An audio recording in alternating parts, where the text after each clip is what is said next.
have to started a new chapter of volume 2nd of class 12 accountancy. Chapter name is issue of shares. In this chapter, we are going to study about the company, capital in which company issue shares, debentures through which company collect capital from the investors known as shareholders and debenture holders. So with the basic introduction we have to start now. First of all, we have to discuss about company. A company is an artificial person created by law, having separate legal entity with a perpetual succession and a common seal. Some points are underlined by me here.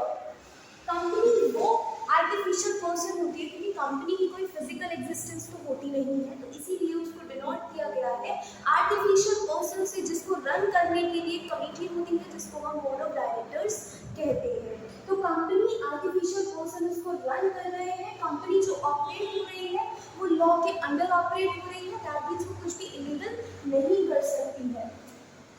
Separate legal entity, that means company और company के members दोनों अलग अलग entity की तरह treat किए जाएंगे। They will not sue for their personal debts, they will not sue for the company debts, मतलब उनकी जो पर्सनल प्रॉपर्टी है उसको कंपनी के पास कोई राइट नहीं है उसको यूटिलाइज करने के लिए।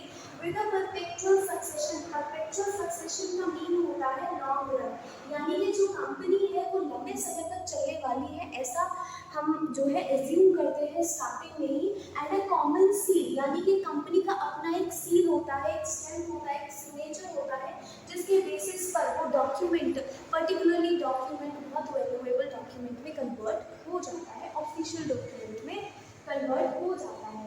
तो ये कंपनी है। कंपनी क्या करती है, कंपनी को अगर पैसे की रिक्वायरमेंट है तो company shares, debentures, bond, securities को इशू करती है और पब्लिक से पैसे को कलेक्ट करती है, और उस पैसे को वो किसी पर्पस के लिए कलेक्ट करती है। पर्पस हो सकता है कि उसको अपना एक्सपेंशन करना है, पर्पस हो सकता है कि उसको कोई मशीनरी को परचेज करना है। पर्पस कंपनी का पूरी कंपनी के ऊपर डिपेंड करेगा। तो उसने अपने प्रोस्पेक्टस में स्पेसिफिकली इशू किया होगा, मेंशन किया होगा कि किस तरीके से वो इस पैसे को यूटिलाइज करेंगी और क्या क्या रिटर्न्स जो है वो पब्लिक को देंगी। तो ये सारा मैटर हम इस बुक के अंदर पढ़ने वाले हैं, जो कि हमारी वॉल्यूम 2 कहलाती है, कंपनी वॉल्यूम कहलाती है। तो यहाँ पे सबसे पहले आपने कंपनी के बारे में जाना। अब कंपनी क्या कर रही है, शेयर के थ्रू पैसे को कलेक्ट कर रही है, अमाउंट को कलेक्ट कर रही है। तो सबसे पहले जानते हैं शेयर क्या होता है। Share is a unit, that means एक शेयर 10 रुपीज़ का भी हो सकता है, 100 का भी हो सकता है, 200 का भी हो सकता है। ये एक वैल्यू है, एक पर्टिकुलर अमाउंट की वैल्यू है। जैसे अगर मैंने बोला कि मैंने एक कंपनी के 2 शेयर्स परचेज किए, एक की वैल्यू 10 थी, तो दैट मीन्स 1 यूनिट जो वैल्यू है शेयर की वो कितनी है, 10 रुपीज़ है। तो टोटल वैल्यू कितनी थी, 20 रुपीज़ थी। तो शेयर क्या है, a unit in which capital of the company is divided. अब टोटल कैपिटल क्या होती है कंपनी की। अब जैसे देखो बहुत सारी पब्लिक है, पब्लिक में सब लोग क्या करते हैं, पर्टिकुलरली इन्वेस्ट करेंगे, तो वो कलेक्टिवली कंपनी की क्या कहलाएगी, कैपिटल कहलाएगी। अब वो इन्वेस्टमेंट शेयर के थ्रू आई है, तो दैट मीन्स उसको हम क्या कह देते हैं, शेयर कैपिटल कह देते हैं। तो कुल मिला के यहाँ पर अब जैसे देखिए कंपनी के एक पर्टिकुलर शेयर में पब्लिक में से इन्वेस्ट किया गया तो उनको शेयर होल्डर बोला गया। उस पर्टिकुलर कैपिटल को जो कंपनी के पास कलेक्ट हुई उसको शेयर कैपिटल बोला गया। तो इस तरीके की टर्म हमें स्टार्टिंग में देखने को मिलती है। तो पर्टिकुलर यूनिट यानी कि शेयर की जो एक वैल्यू होती है उसको हम क्या कहते हैं, शेयर कहते हैं। एक यूनिट को हम शेयर कहते हैं कलेक्टिव कैपिटल में से। नाउ शेयर कैपिटल का कॉन्सेप्ट पढ़ते हैं। Share capital means the amount that the company receives towards share capital, मतलब कंपनी उस पैसे को रिसीव कर रही है कैसे, from issue of shares, both equity and preference shares. तो यहाँ पर पता चलता है कि कंपनी पैसा तो रिसीव कर रही है, लेकिन कंपनी ने उसके लिए इशू निकाला हुआ है, कंपनी ने उसके लिए सिक्योरिटीज की डीलिंग के लिए इशू निकाला हुआ है और शेयर्स निकाले हुए हैं। वो पैसा अगर पब्लिक उसमें इन्वेस्ट कर रही है तो दैट मीन्स वो पैसा कंपनी के पास जो आएगा उसको कंपनी टर्म दे देती है, share capital. Now last point पे कॉन्वर्सेशन आती है कि यहाँ पर आप इन्वेस्ट कर सकते हैं इक्विटी में भी और preference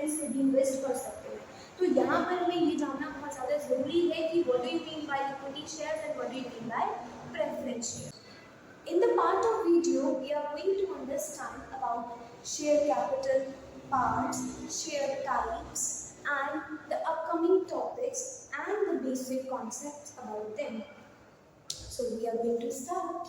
Now, what do I mean by shares? As you already know now, because it is a unit in which a shareholder invests. Share types are divided into two parts, equity share and preference shares. नाम से ही पता चल रहा है preference share, that means preference share में कोई तो ऐसी इंपॉर्टेंस है। जी हाँ, दो तरीके से इंपॉर्टेंस होती है, एक तो इनका जो रेट होता है डिविडेंड का वो फिक्स रेट होता है, और जो सेकेंडली इनका जो वाइंडिंग अप के टाइम पे इनको जो पेमेंट होती है वो जो इनको अमाउंट वापस से पे आउट करी जा रही होती है वो इक्विटी से भी पहले हम करते हैं, यानी कि हम पहले इनका सेटलमेंट करते हैं, बाद में इक्विटी का सेटलमेंट करते हैं। कुछ बेसिस मैंने लिखे हुए हैं जिनके बेसिस पे हम इस टॉपिक को समझेंगे। रेट ऑफ डिविडेंड क्या होता है, यानी कि यहाँ वो रेट ऑफ डिविडेंड फिक्स्ड है। डिविडेंड का मतलब ही क्या होता है, इंटरेस्ट होता है। जैसे पब्लिक ने इन्वेस्ट किया तो हम उनको जो रिटर्न देंगे उस टर्म को हम क्या कहते हैं, डिविडेंड। तो यहाँ पर इंटरेस्ट का रेट फिक्स्ड है, यानी कि डिविडेंड का रेट फिक्स्ड है। यहाँ पर डिविडेंड का रेट फिक्स्ड नहीं है। Conversion, that means preference share equity में कन्वर्ट हो सकते हैं, बट इक्विटी प्रेफरेंस से कन्वर्ट नहीं हो सकती है। वोटिंग राइट, इक्विटी शेयर के पास वोटिंग राइट है, लेकिन प्रेफरेंस के पास वोटिंग राइट नहीं है। सो ये था इनके बीच का डिफरेंस। अब हम बात करते हैं शेयर कैपिटल की। शेयर कैपिटल आपने देखा कि कंपनी जो इशू कर रही है उससे जो पैसा आ रहा है उस टर्म को हम शेयर कैपिटल कहते हैं। आगे की 3 पार्ट्स में डिवाइड हो जाती है। ऑथराइज्ड कैपिटल का मतलब क्या होता है कि कंपनी के पास कितनी अथॉरिटी राइट नाउ अवेलेबल है कि वो इशू कर सकती है।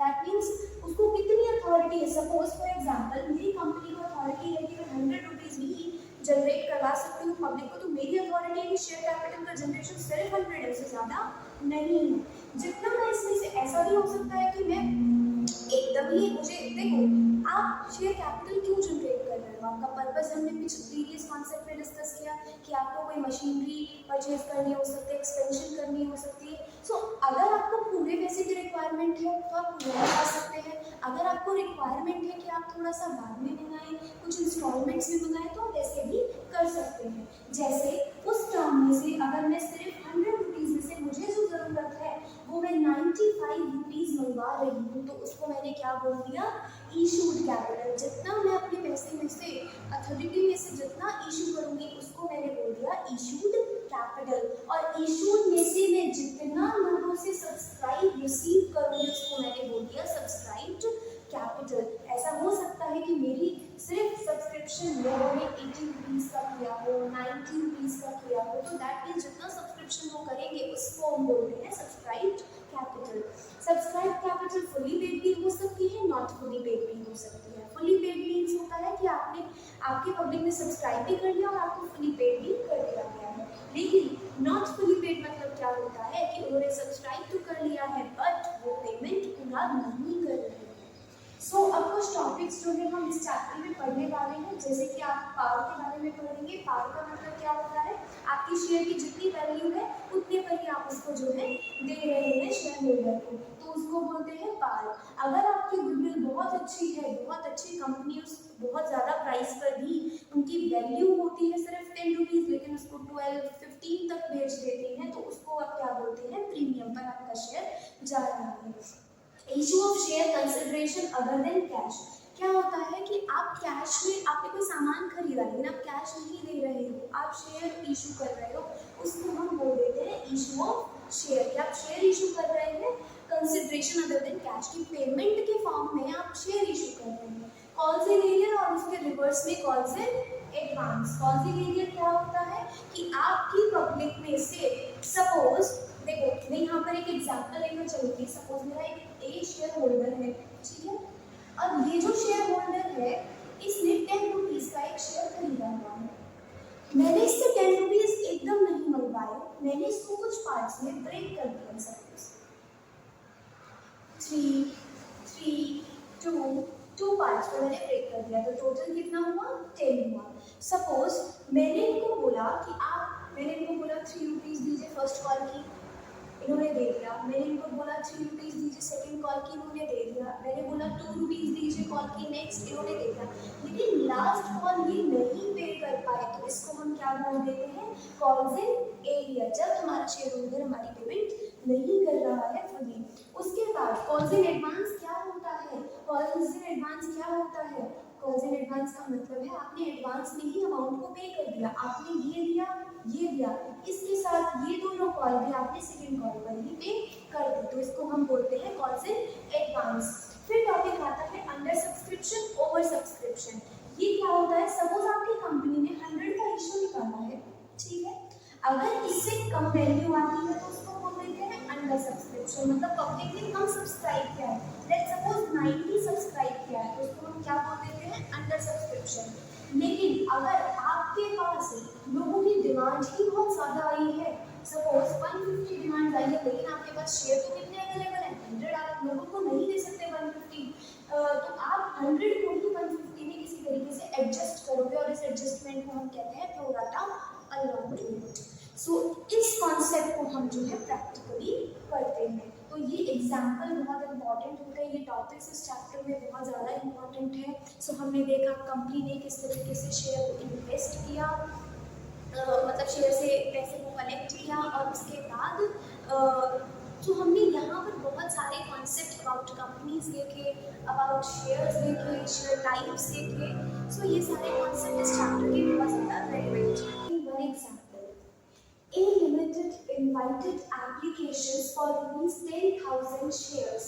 That means A Limited ने जो इशू निकाला है वो कितने का निकाला है, 10,000 रुपीज़ का। हम अपने सोल्यूशन में लिख लेते हैं शेयर कितने इशू हुए हैं, 10,000 शेयर्स इशू हुए ऑफ ₹10, यानी कि उनकी जो एक शेयर की वैल्यू है वो 10 रुपीज़ है। अगर मैं आपसे टोटल शेयर की वैल्यू पूछूं कि अगर टोटल शेयर कैपिटल आपके पास आएगी तो कितनी आएगी, आप नंबर ऑफ शेयर से उसकी वैल्यू को मल्टीप्लाई करोगे, 10,000 into 10, that means your value will be 1 lakh. Is that clear? Now the amount payable, यानी कि वो अमाउंट किस तरीके से रिक्वायर्ड कर रहे हैं, यानी कि किस तरीके से अपने पैसे को मंगा रहे हैं, 3 एप्लीकेशन पे मंगा रहे हैं, 4 अलॉटमेंट पे मंगा रहे हैं, बैलेंस बाकी का मंगा रहे हैं, किस पे, फाइनल कॉल पे। अब आपको ये तो पता चल गया कि शेयर की वैल्यू 10 रुपीज़ है, तो हम यहाँ पर इसको नेक्स्ट लाइन में लिखते हैं अमाउंट पेबल एज, फर्स्ट में तो हमने अपने शेयर और उसकी वैल्यू को लिख लिया है, सेकंड में हम लिखते हैं कि वो अमाउंट किस तरीके से रिक्वायर्ड है, 3 ऑन एप्लीकेशन, ऐसा ही बोला, 4 ऑन अलॉटमेंट,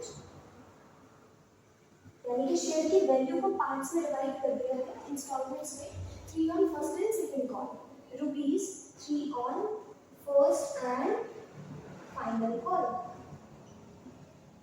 ठीक है। तो अगर हम इसकी वैल्यू को चेकआउट करें, क्रॉस वेरीफाई करें कि हमें इससे मैच होती है, तो 4, 3, 7 और 3, 10। जी हाँ, तो इस केस से हमें पता चल जाता है जितने शेयर की वैल्यू है उतने वैल्यू को शेयर।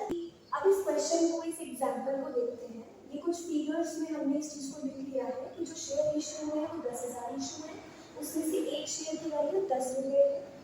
किस तरीके से कंपनी अमाउंट मंगा रही है, 3 एप्लीकेशन पे मंगा रही है, 4 अलॉटमेंट पे मंगा रही है, 3 फर्स्ट एंड फाइनल कॉल पर मंगा रही है। तो कुल मिला के कंपनी जो है 10 का शेयर 10 में दे रही है शेयर होल्डर को। कुछ अच्छी बातों को आप बहुत माइंड में रखेंगे। Application, allotment, first call, second call, ऐसा भी हो सकता है कंपनी एक मंगाए और कंपनी इंस्टॉलमेंट्स में उस अमाउंट को मंगवाए। हमेशा एप्लीकेशन रिसीव्ड पहले होगी और ड्यू बाद में होगी, ऐसा क्यों? रिसीव्ड पहले इसलिए होती है क्योंकि जब आप एप्लीकेशन पे अपना रजिस्ट्रेशन कराने आते हैं ना कि मुझे इतने शेयर खरीदने हैं, तो आपको उस टाइम पर अमाउंट पे करना पड़ेगा, तभी तो कंपनी को लगेगा दैट यू आर इंटरेस्टेड। सो इसी वजह से एप्लीकेशन के टाइम पर वो रिसीव्ड पहले होती है और ड्यू बाद में होती है। यहाँ पर बाकी सभी इंस्टॉलमेंट में अमाउंट ड्यू पहले होती है और रिसीव्ड बाद में होती है। चलिए, रिसीव्ड का मतलब तो आपको समझ में आ गया कि अमाउंट पहले आ रहा है, but what do you mean by due? Due का मतलब होता है कि कंपनी पहले आपको बताएगी कि इतना अमाउंट वो मंगवा रही है, फिर आप उसको जो है लेकर आते हैं। तो पहले बताया जा रहा है, फिर लेकर आ रहे हैं, तो इसलिए इसमें ड्यू और रिसीव्ड को बोलते हैं। माइंड में रखेंगे। अब उसके बाद हम एंट्रीज की तरफ चलते हैं। किस तरीके से हम एंट्रीज को करेंगे? सबसे पहले आप देख रहे हैं एप्लीकेशन की एंट्री, इस हिसाब से रिसीव और ड्यू दो वर्ड हो गए, यानी कि एक इंस्टॉलमेंट की दो एंट्री होनी ही होनी है। सबसे पहले एप्लीकेशन की एंट्री को करते हैं। तो देखिए एप्लीकेशन में मैंने आपको पहले बोला रिसीव्ड होगी, दूसरी एंट्री आपकी क्या होगी? ड्यू होगी। चलिए रिसीव्ड करते हैं। पहले पैसा आया होगा bank account debit to share application account. ये पैसा किस वजह से आया आपको? शेयर एप्लीकेशन की वजह से ये पैसा आपको आया। अब अमाउंट में हम कैसे लिखेंगे? आप देख सकते हैं 3 रुपए आए हैं, टोटल कितने शेयर होंगे? 10,000। तो 10,000 into 3 that is 30,000 रुपीज आपको जो है एप्लीकेशन के रिसीव हुए। ठीक है, अब इसको हम ड्यू करेंगे। आपने जिस चीज को क्या किया है क्रेडिट, आप उसी चीज को क्या कर देंगे? ड्यू कर देंगे। तो share application account debit to share capital account. यहाँ पर भी सेम अमाउंट आपका जो है आ जाएगा। अब आप एक बात देखेंगे, अगर एंट्री में सेम वर्ड होता है, एक डेबिट होता है क्रेडिट होता है, तो इस चीज को डिडक्ट कर दें, क्रॉस कर दें और देख रहे हो कहीं ना कहीं कंपनी के पास पैसा आया, पैसा आया तो यानी ये कंपनी की लायबिलिटी शेयर कैपिटल की अनालिस हुई। तो एंट्री तो वही करनी है ना, जैसे कि स्टार्टिंग में अगर बिजनेस स्टार्ट हो रहा है तो आप क्या बनाते थे? Bank to capital entry 11th में आपने देख लिया। तो वही कॉन्सेप्ट आपका यहाँ पर आ गया है, बट इन अ डिफरेंट